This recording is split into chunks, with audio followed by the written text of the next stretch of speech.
Government forces in armored vehicles and tanks roll into coastal cities in northwestern Syria, once the heartland of the ousted President Bashar al-Assad. They have been deployed to strengthen security after some of the worst violence since the fall of the former regime.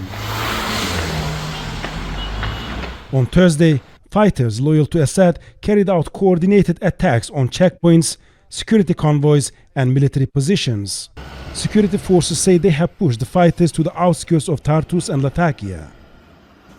The government has imposed a curfew, closed the roads to the area, and sent in reinforcements.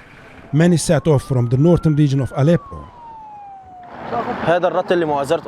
This convoy is to support our brothers in the General Security Directorate on the Syrian coast. Any group that operates outside the law will be dealt with an iron fist.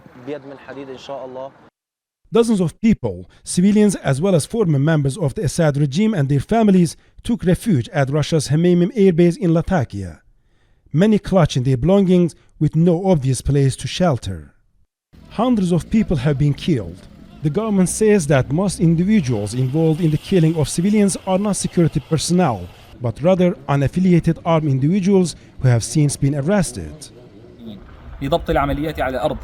To ensure the operation on the ground fulfills its goals, it is strictly forbidden for all the forces on the ground to get into any civilian residence or deal with anyone who are inside their home in any way. The Ministry of Defense will begin evacuating the area of anyone not affiliated to the operations. Anyone who disobeys these orders will be presented to court. The latest violence has brought crowds onto the streets of Damascus and Aleppo in support of the government. We challenge those who bet on division, separation, and destabilization of the state, because we have not been broken for 14 years. In the capital Damascus, President Ahmed al-Shara urged the fighters to lay down their arms. Last week, he addressed Syrians at a national dialogue and pledged an inclusive political process. But it's a complex process that includes reconciliation between fractured groups.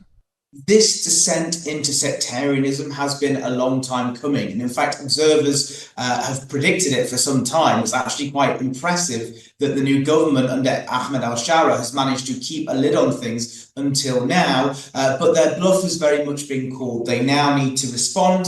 They need to respond decisively. They need to show that they are the ones in charge. But they also need to do so without alienating the Alawites. The surge in violence presents a major challenge for the new government and raises questions about whether the transition process is involving or isolating these groups and moving quickly enough to prevent further escalation. Resul Serdar, Al Jazeera, Damascus. Make sure to subscribe to our channel to get the latest news from Al Jazeera.